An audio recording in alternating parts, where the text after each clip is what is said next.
বাংলাদেশ বেতার সিলেট। এখন প্রচারিত হবে স্থানীয় বাংলা সংবাদ।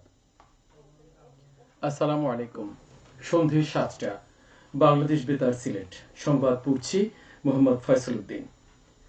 শ্রমিক মালিক এক হয়ে গড়ব এ দেশ নতুন করে, এই প্রতিপাদ্যকে সামনে রেখে সারা দেশের মতো সিলেটেও আজ পালিত হচ্ছে মহান মে দিবস। 1886 সালের এই দিনে মার্কিন যুক্তরাষ্ট্রের শিকাগো শহরের হে মার্কেটের শ্রমিকরা 8 ঘন্টা কাজের দাবিতে জীবন উৎসর্গ করেছিলেন।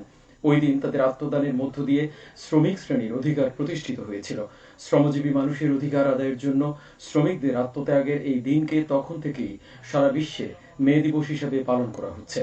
দিবসটি উপলক্ষে সরকারি বেসরকারি বিভিন্ন সংস্থা ও সংগঠন নানা কর্মসূচি পালন করছে।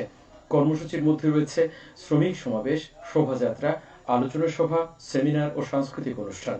এই উপলক্ষে জাতীয় পত্রিকা সমূহ প্রকাশ করেছে বিশেষ ক্রোড়পত্র। বাংলাদেশ বেতার, বাংলাদেশ টেলিভিশন ও বেসরকারি টিভি চ্যানেলগুলো সম্প্রচার করছে বিশেষ অনুষ্ঠান। আজ সরকারি ছুটি। এদিকে মহান মে দিবস উপলক্ষে সিলেট জেলা শ্রমিক দল র্যালি ও সমাবেশ করেছে। এতে বিভিন্ন পেশার বিপুল সংখ্যক শ্রমিক অংশ নেন।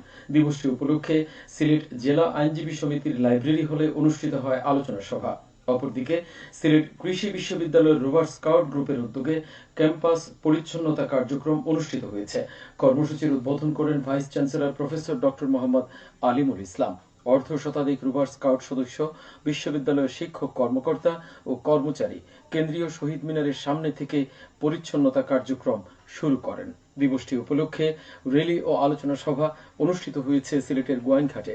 সকালে উপজেলা পরিষদ প্রাঙ্গণ থেকে বের করা হয় র্যালিটি উপজেলার প্রধান প্রধান সড়ক প্রদক্ষিণ করে। পরে উপজেলা প্রশাসনের সম্মেলন কক্ষে অনুষ্ঠিত হয় আলোচনা সভা। এতে প্রশাসনিক কর্মকর্তা, সাংবাদিক, শ্রমিক সহ বিভিন্ন শ্রেণী পেশার মানুষ উপস্থিত ছিলেন।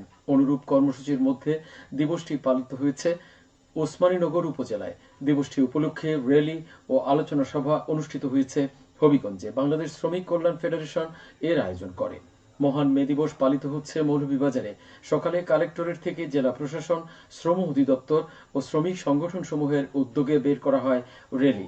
র্যালিটি শহরের গুরুত্বপূর্ণ সড়ক প্রদক্ষিণ করে আদালত পাড়ায় এসে শেষ হয়। পরে জেলা শিল্পকলা একাডেমি হলরুমে অনুষ্ঠিত হয় আলোচনা সভা।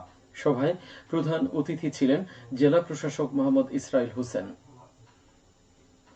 বিশ্ব টুনা দিবস আগামীকাল। প্রতিবছর 2রা মে বিশ্বব্যাপী পালিত হয় দিবসটি। টুনা মাছের গুরুত্ব সম্পর্কে সচেতনতা বাড়াতে জাতিসংঘ 2017 সালে এই দিবসটি প্রতিষ্ঠা করে।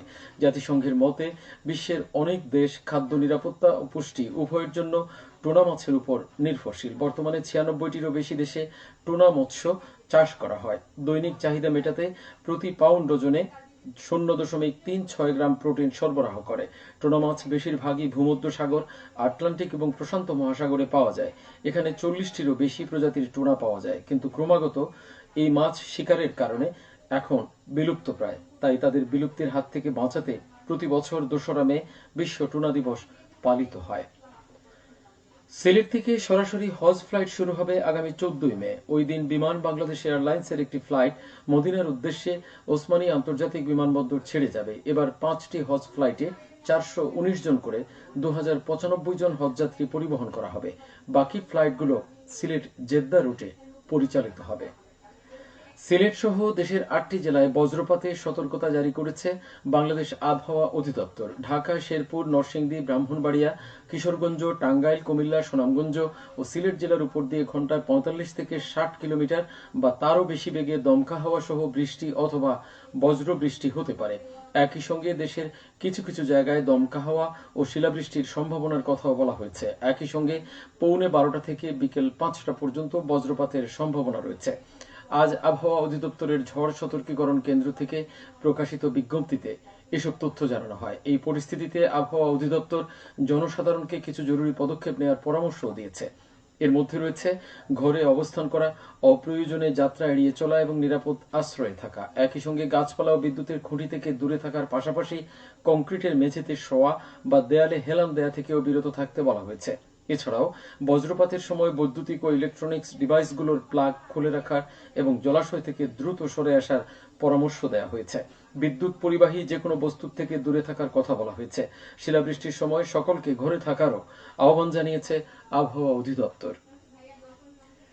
মৌলভীবাজারের বড়লেখা উপজেলার রাঙ্গাউটি সরকারি প্রাথমিক বিদ্যালয়ের একাডেমিক ভবন নির্মাণ কাজ এগিয়ে চলছে। এতে ব্যয় হচ্ছে প্রায় 1,75,00,000 টাকা। 4 তলা ভিত বিশিষ্ট দোতলা এই ভবনের 90% কাজ ইতোমধ্যে শেষ হয়েছে। বাকি কাজ আগামী জুন মাসের মধ্যে শেষ হবে বলে আশা করা যাচ্ছে।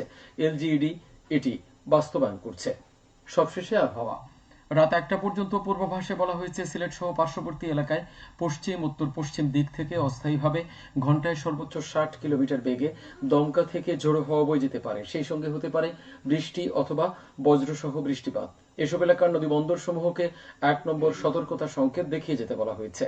আজ সিলেটের সর্বোচ্চ তাপমাত্রা ছিল 33.1 ডিগ্রি এবং সর্বনিম্ন 23.8 ডিগ্রি সেলসিয়াস। বাতাসে আর্দ্রতা ছিল সকালে 80 এবং সন্ধ্যায় 69%। আগামীকাল সিলেটের সূর্যোদয় হবে 5টা 16 মিনিটে এবং অস্ত যাবে 6টা 23 মিনিটে।